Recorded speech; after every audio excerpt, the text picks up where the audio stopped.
iklimden ve gerçeklikten uzak Li Sura Diyarbekirê derbarê rêbazên avedankirin û restorasyonê de ji aliyê avahîsaz û endazyaran ve civînek çapemeniyê hat li darxistin ku rexne li rêbazên restorasyonê hatin kirin.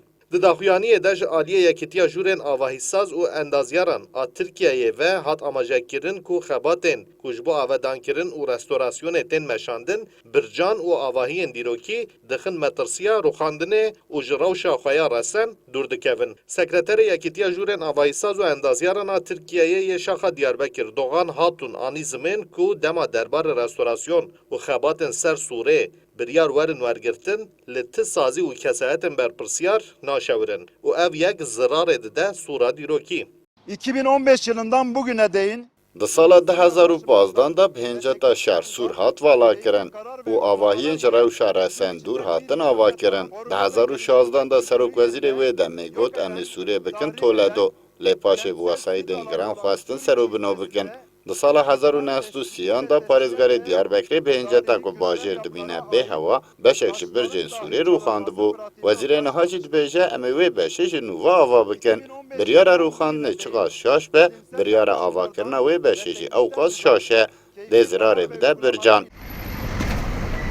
Avahîsaz balê dikeşin ku Sura Diyarbekirê hem bi bircên xweyên bedew û dîrokî hem jî bi avahiyên xweyên rengîn û cewaz di cîhanê de navdar e û divê wisa nehêsanbe ku li ser rewşa resen a Sûrê mudaxeleyên wisa ji zanistê dûr werin kirin. Avahîsaz Şerefxan Aydin di vî warî de rexneyan li UNESCOyê jî dike ku erkê xwe baş cîbicî nake. راستی یونسکو دم 2015 دا بدن سوره و بخچین هوسل خست لیستا مراتای مروواهی و چاقی گلک هیوین خورد جمعه چبون لیبلی درکت هولی کو یونسکو جی لگور دنگین سیاست تفدگره جوان هلوشاندنین لسوره بجاران ما نامه یا شاند ما بانگوازی کرد لیبلی ت رفلکسک ما یونسکو ندید.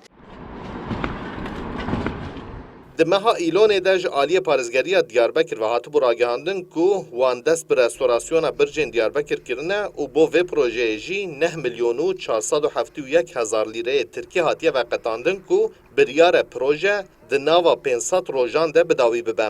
Parêzgerî berova jî rexneya namaje dike ku projeya restorasyonê bi şewirmendiya pisporan hatiye amadekirin. Mahir Yüksel, Kurdistan 24, Diyarbekir.